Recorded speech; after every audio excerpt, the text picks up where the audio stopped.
All right, let's talk about positivity in ultra running. This is your secret weapon, also for life, but especially for ultra running. I'm going to expound upon this. It's really become sunk down deep into my heart lately of how much optimism and hope and perspective makes a difference in my life and in my running. So I want to share some tips that have been helpful to me and hopefully they'll be helpful to you. Just as a general introduction, positivity is everything. It will make all the difference. You've got to be positive in your training, going into the race with a positive attitude.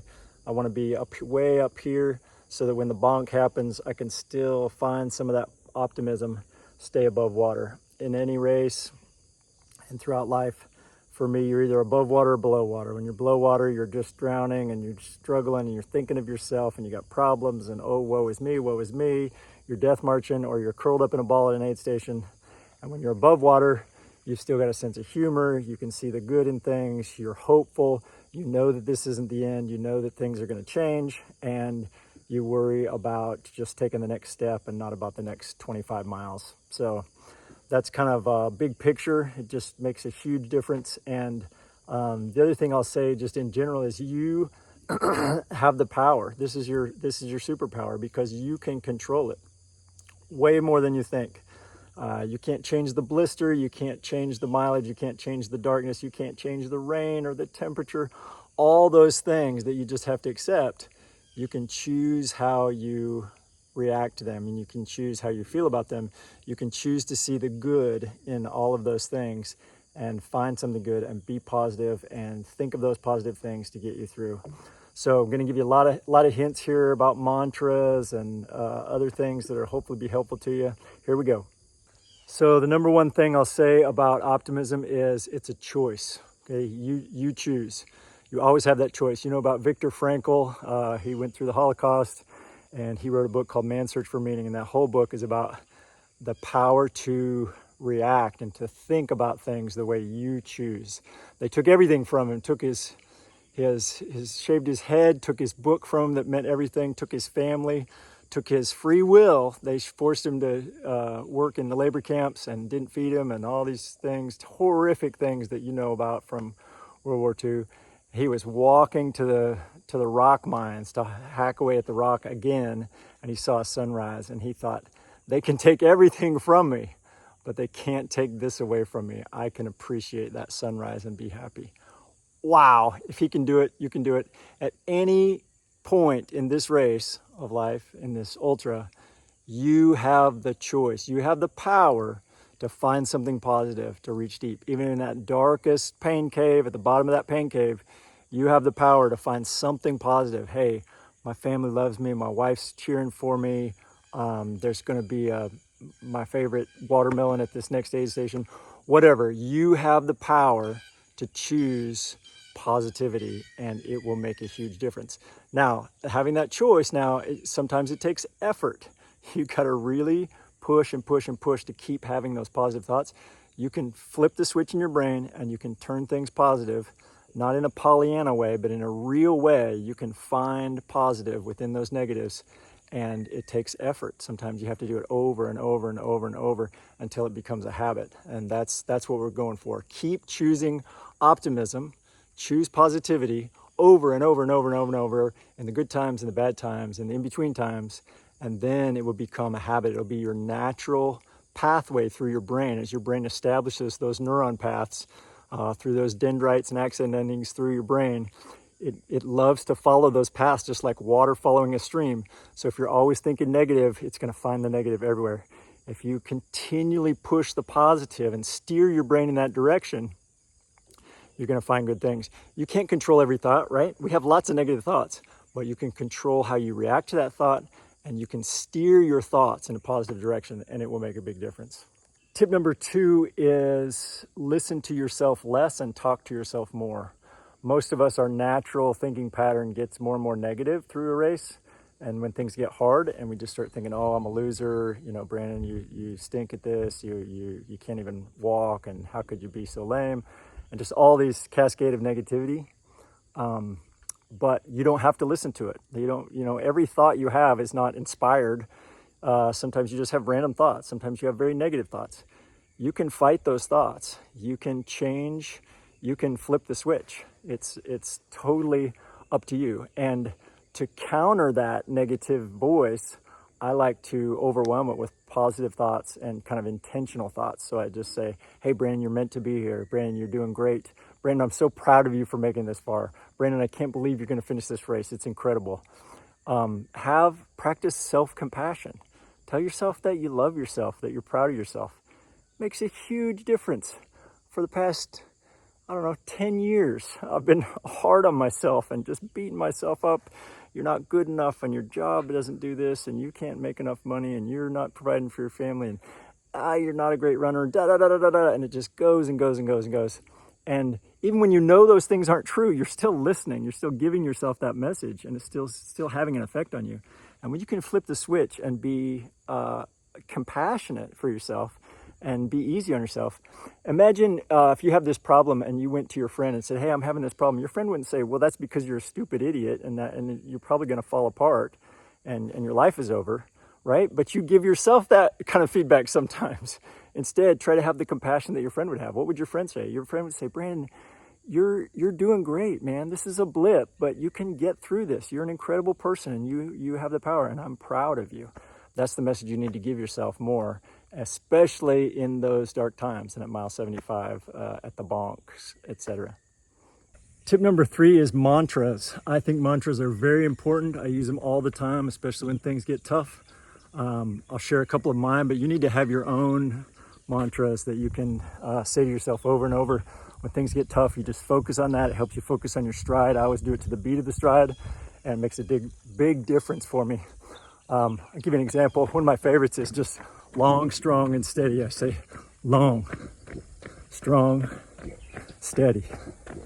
Long, strong, steady. It's just reminding me to make a longer stride. I know sometimes you need shorter strides, but sometimes I'm dragging. I need a little bit longer stride. I want to be strong and I want to be steady. Long, strong, steady. And that long also means for me long distance, like going long, sticking it out. So long, strong, and steady. I love that one. You were born for this. You were born for this. You were born for this. I deserve to be here. It's another one I love. Here's one I love. It's like right here. It's here and now. Here and now. Here and now. Here and now. That reminds me to focus on the moment, to be in the zone. I love it. There are all kinds of mantras. You find what works for you. I make them up as I go and I'm in the middle of the race. My first 100 that I ever finished was Lake Martin. And for probably at least 6 miles, my mantra was, ooh, ah, ooh, ah. I don't know why, but it got me through and I enjoyed it and I cracked myself up. That takes us to point number 4 is have a sense of humor. You can think something funny to yourself and crack yourself up. You can say something to somebody at an aid station and just make a joke. I find that if I'm above water, I have a sense of humor. And if I have a sense of humor, I stay above water. If I go below water, nothing's funny. I'm mad. I'm down on myself, and nothing gets me out of it. If I can't smile, if I'm so down that I can't smile, something's wrong. I need to be able to relax, loosen up, and hear something funny and let it crack me up. It changes everything. Sometimes I just listen to comedians going down the road. Just humor is a huge help. Tip number 5 is music. You use music however you want to. Some people it doesn't work for. It works for me. I kind of use it sparingly. I'll go a long time with silence because especially in a 100-miler, you can't just flood yourself with music. I can't. I get burned out. But I use it wisely. A lot of times I'll wait till mile 30 or something, put in some tunes, and you have your playlist. Have your random playlist, have your upbeat playlist. I've got a positivity playlist now that has songs like What Doesn't Kill You Makes You Stronger, I Will Survive, Running Down a Dream, I Won't Back Down. All those songs, man, music does something magical and you can't help it. Even when you're down, that music has an effect on us physically, emotionally, can really do a lot for us. So I'm a big believer in it. Tip number 6 for having a positive mindset, both in running and in life, is interact with other people. You know, a lot of times in a race, especially after mile 50, I just get in my zone and this is my race. And you do have to dial in and run your own race. But when I pass people, I can just blow by them, kind of like, oh, I'm leaving you in my dust. Or just, I don't have the strength right now to strike up a conversation, and I just go past them. Or when people pass me. But instead, a better way is, if I'm still staying on pace and I'm not worried about kind of bogging down, take 2 minutes and just say to the other person, hey, how's it going? How's your stomach? You know, what do you need? Da, da, da. And just that little bit of interaction can kind of bring you out of that kind of the personal fog that you're in, just of thinking about yourself and your own problems. Really helps a lot. And I've noticed that in life, you know, when you reach out to people and you just interact, even if you don't tell people, hey, I'm having this big problem, I need help, just interacting with them. I called a friend one time and I said, I need an appointment. Let's go running. I had a big problem, and we just talked, and it was therapy. It was amazing. So other people can really do a lot to your psyche to kind of turn things around, help you stay positive. Tip number 7 is gratitude. Man, optimism and gratitude just go hand in hand. It is so hard to feel negative thoughts when you are having gratitude. And guess when you can have gratitude? Every second of every minute of every day, in every situation. Just like I talked about with Viktor Frankl, you know, seeing that sunrise when he was in a concentration camp and he enjoyed that moment. You can find so much good in your life. Take a minute, make a list of 10 things that you're grateful for and why. Do that every day. It's changing my life. I'm learning to have an attitude of gratitude, and it makes such a big difference. You can take a negative situation, a relationship, a problem at work, a challenge, you know, a physical ailment or sickness, anything. You can take that challenge and find something to be grateful for. It is amazing. I've been doing it, and I just see it as a challenge. And it's not just a fluffy, oh, well, you know, oh, but the sun is shining. You can really appreciate those things. Think about why you're grateful for this beautiful nature and for the sun shining. And it doesn't make the problem go away, but it helps you face the problem in a positive way. And there's good and bad in everything. And so even in that problem, you're probably going to find that you're going to gain a lot from getting through that. And so you've got to be able to see that, dig that out, and be grateful for it even before you get to the end and realize, you know, the benefit of having gone through it. That's the trick, is even in the bonk, you've got to be able to see the finish line and know that you're going to get through this bonk and feel better and be grateful for it even in the dark time. Tip number 8 is expect the bonk. Like, that hard times are going to come, right? So you can't just think, oh, nothing will go wrong because I'm going to have the race of my life. Then you hit a bonk and then you're just, oh, everything's tragic. Oh, woe is me. Instead, you're like, okay, I know I'm going to crash maybe 3 times in this race, maybe 5, and it might be a hard crash or a soft crash, whatever. I know I'm going to hit some negative times. And so I plan for it. I prepare for it. I expect it. And when it comes, I don't freak out. Oh no, my stomach hurts. I know I'm going to lose my gut. I know I'm going to puke. It's going to happen. But I prepare for it. And when it happens, I think, okay, here it is. You know, this is what I came for. This is what I'm trying to get through. And this is part of the game. We do things that are hard. And so it's going to get hard. Like, that's part of the game. If we could get to the point where we're running hundreds and just, you know, it's no big deal, then we got to start, you know, doing other things because it's not a challenge. So the challenge is going to come. Embrace it, recognize it for what it is, and then have patience and push through it. Realize, okay, this is part of the process, but I've got 30 miles to go, several hours. I'm not going to stay in this cave. I'm going to kind of ride through it, try to see some positives, and then I'm going to come out the other side. In one of my races, I was feeling like I was pushing way down into the pain cave, like deeper than I'd ever gone, and I'm a pretty extreme person, so that happens all the time. But this was Tahoe 200, and I just felt like I went way down in that cave, and then I couldn't picture myself climbing my way back out. I just couldn't even imagine it. Instead, I feel like I found a back door in the cave, like a hole, and climbed out, and it was more beautiful than where I came from at the beginning. And that's the analogy I want to keep in my mind. Like, hey, this is dark and scary and difficult, and I feel like not good, in a very bad way. This is as bad as it gets. And then I can think, okay, there's only a way up from here. I'm going to find a way out. I'm going to swim through this bonk, and I'm going to recover, and think of how great that's going to feel when I overcome it. It's going to be amazing.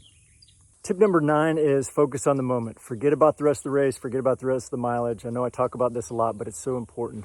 I've just got to focus on right now. Like, what I'm going through right now is what's important. And if it's bad, I'm feeling it. I'm experiencing it. If it's good, I'm feeling it. I'm living it. I'm loving it.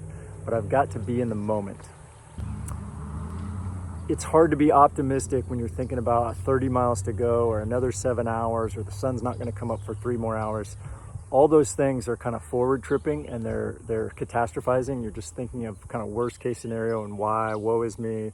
How am I going to get there? It's too far away. Don't worry about those goals right now. When you're really needing some optimism and feeling negative, just focus on the moment. Like, what do I need to do right now? I need to eat one Skittle. I'm going to put a Skittle in my mouth and just suck on it, and that's going to change things for me. I need to take one step. I need to get my butt out of this aid station and get moving. I need to run some and stop death marching.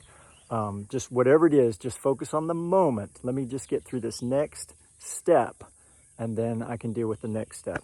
It's just taking it in chunks. Tip number 10 in being optimistic in life and in running is have your happies. So I'm a transplant to the South, but my wife says, oh, we're just giving them a happy. This is just a happy. I guess it's something in a bag that you give somebody a present for no reason, whatever. I don't understand it still, but I think it's great. It's a happy. So in your races, in your life, you got to have those happies and appreciate them, embrace them. Like, it might be the thought of your kids. It might be the thought of your spouse, or just, swimming or whatever. Sometimes when I'm on a hot roof and I'm just kind of dying, I think about running in the middle of a trail. And sometimes when I'm running in a trail and it's hard, I think about framing a roof. You got to have your happy place that you can go to. You can go out of body. You can go anywhere in the world in your mind. So go to that happy place. There you have it, folks. 10 tips for staying optimistic, for being positive during an ultra, during life, especially when it gets hard. I challenge you to fight for optimism. When you go underwater, figuratively, fight for the surface, climb to the surface, fight for air, find the positive, and it will make a difference in your life, I promise. All right, happy running, enjoy. Use these principles and others that you find that help you get through hard times, and finish that race, finish your 100s, finish your 50s, finish your training, live well, and swim through the bonk. You can do it. I have faith in you.